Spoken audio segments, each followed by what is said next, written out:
this is a story of God creating woman, okay, Eve. So the Lord God caused a deep sleep to fall upon the man. The man is lonely and he wants a female companion, okay? And he slept, then he took one of his ribs and closed up his place with flesh. The rib that the Lord God had taken from the man, he made into a woman and brought her to the man. The man said, "This at last is bone of my bones and flesh of my flesh. This one should be called woman, for out of man this one was taken." Okay? Now, you can make the argument that man is superior because man came first. But you could also make the argument that woman is superior because woman is made of higher quality. Woman is made of flesh, right? Man is made out of dust. So this is almost revolutionary, the conception, because you would think that in this world, men are at the top. But this Bible is telling us, no, women are made of higher quality material. They're made of actual flesh, right? And that's why we think that the person who wrote this was actually a woman. And as you read the Bible more and more, you will discover like this genius who wrote the Bible, who first wrote the Bible, was in fact a woman. And that's revolutionary, okay? All right, so therefore a man leaves his father and his mother and clings to his wife, and they become one flesh. And the man and his wife were both naked and were not ashamed, okay? All right, let's continue. Now the serpent was more crafty than any other wild animal that the Lord had made. He said to the woman, "Did God say, 'You shall not eat from any tree in the garden?' The woman said to the serpent, 'We may eat of the fruit of the trees in the garden, but God said, You shall not eat of the fruit of the tree that is in the middle of the garden, nor shall you touch it, or you shall die.'" Okay, this is really strange, okay? Because what you will notice is that the serpent chooses to talk to the woman, but not to the man. Okay? And also, what's really interesting is that they're having a debate. But the serpent said to the woman, "You will not die, for God knows that when you eat of it, your eyes will be open, and you'll be like God, knowing good and evil." So when the woman saw that the tree was good for food, and that was a delight to the eyes, and that the tree was to be desired to make one wise, she took of its fruit and ate, and she gave some to her husband who was with her, and he ate. And then the eyes of both were open, and they knew that they were naked, and they sewed fig leaves together and made loins clothes for themselves. Okay, this is really interesting because the woman is making this decision by herself, right? The serpent says, "Hey, why don't you judge for yourself whether the fruit is good or not?" The woman looks at the fruit and says, "I judge for myself, it is good." Okay? This is revolutionary. Where the woman is making the decisions. You would think that once the serpent said this to her, she would go to her husband and say, "Hey, Adam, the serpent said this. What do you think?" Okay? But the woman's like, "No, I can see for myself what is true." And then, so she eats the fruit by herself, and then she tells her husband, "Eat the fruit as well." And the husband follows as well. So this tells us that the real hero of the story is actually the woman. Okay?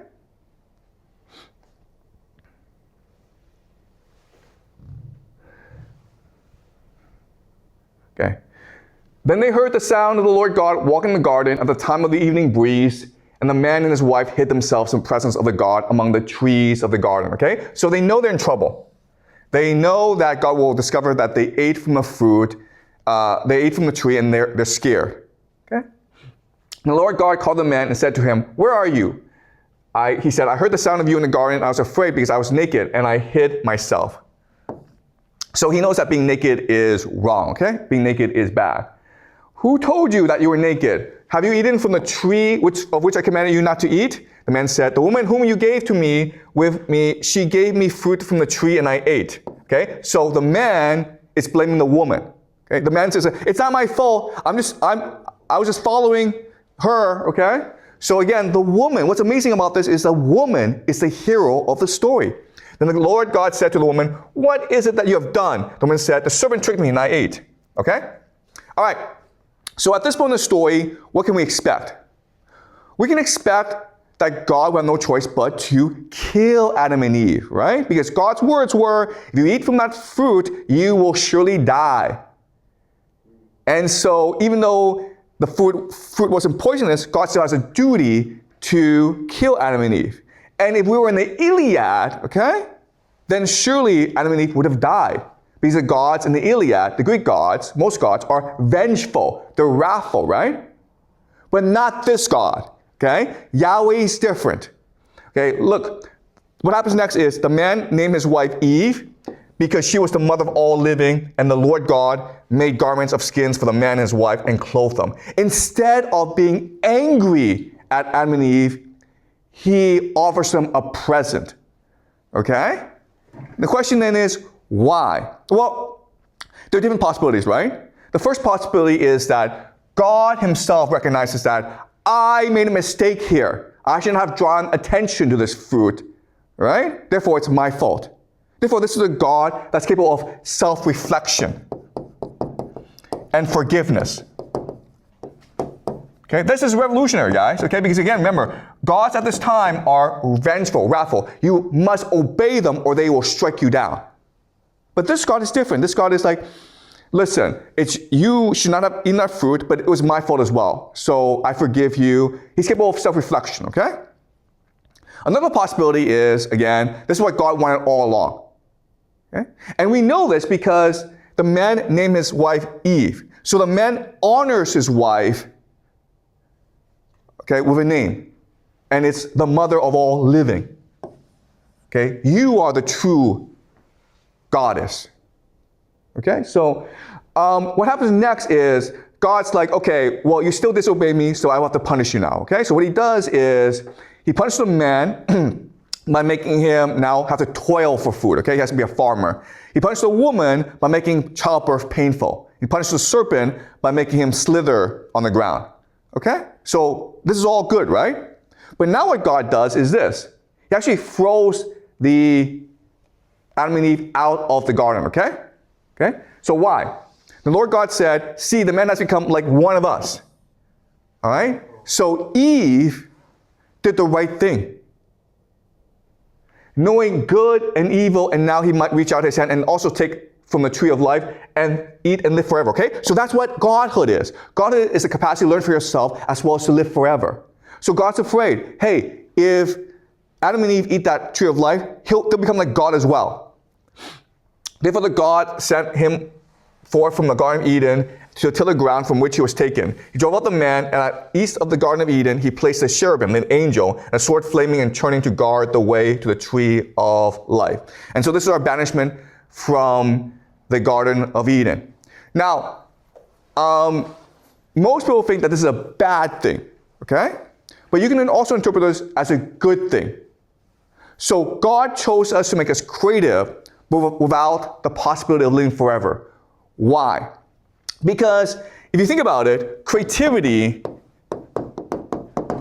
is death. Without the concept of death, you cannot be truly creative.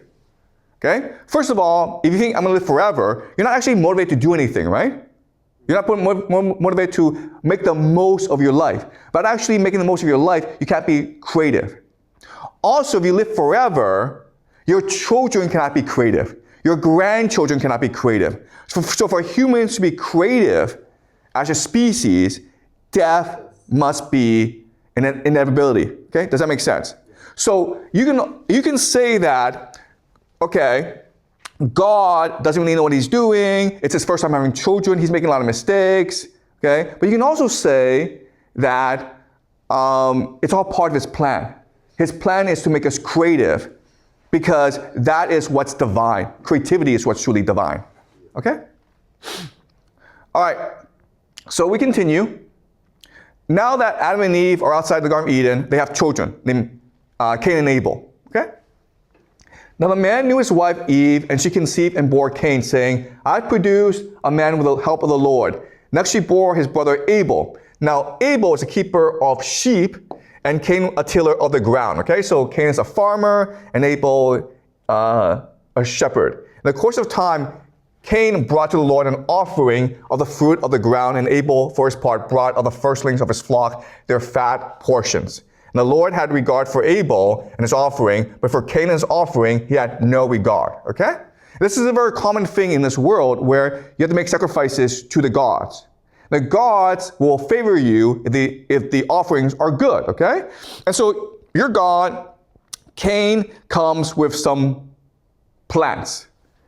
And then Abel comes with some meat. Okay? So you're like, Abel, you're a better person. Okay? And this is a very common thing in this world. But Cain gets very angry. His face fell. The Lord said to Cain, why are you angry, and why has your countenance fallen? If you do well, will you not be accepted? And if you do not do well, sin is lurking at the door. Its desires for you, but you must master. Okay? A very common thing in this world where the gods are like, this person sucks, do better next time. Okay? All right? But Cain gets really angry. And what he does is he kills his brother. And then the Lord gets angry and says, what have you done? Your brother's blood is crying out to me from the ground, and now you're cursed from the ground, which has opened its mouth to receive your brother's blood from your hand. When you till the ground, it will no longer yield to you its strength. You'll be a fugitive and a wanderer on the earth. Okay? So at this time, what God should do is just kill Cain, right? An eye for an eye. But God doesn't do that. All right? God says that I banish you. And then Cain says, if you do that, my punishment is greater than I can bear. Today you have driven me from the soil, and I shall be hidden from your face. I shall be a fugitive and a wanderer on the earth, and anyone who meets me may kill me, okay? So people will know that I've left my community, I must have done something wrong, and therefore they may kill me. And God says, okay, I'm going to put a mark on you. And this will protect you, so that no one who came upon him would kill him. Then Cain went away from the presence of the Lord and settled in the land of Nod, east of Eden. Okay? So again, this is a God of forgiveness, of reconciliation, of compromise, of debate. Cain says, your punishment is unfair. And then most gods would be like, screw you, man. I'm God. I can do whatever you want. But this God's like, you know what? You make a good point. Look, I have reflected and I recognize that I shouldn't have said that your brother is better than you, okay? I recognize that this is partly my fault, so as a compromise, I will protect you. Okay? This is, again, a revolutionary idea. This was written 3,000 years ago, okay? Today we think, okay, this is a very common concept, but remember, in the Iliad, the major problem is one of forgiveness.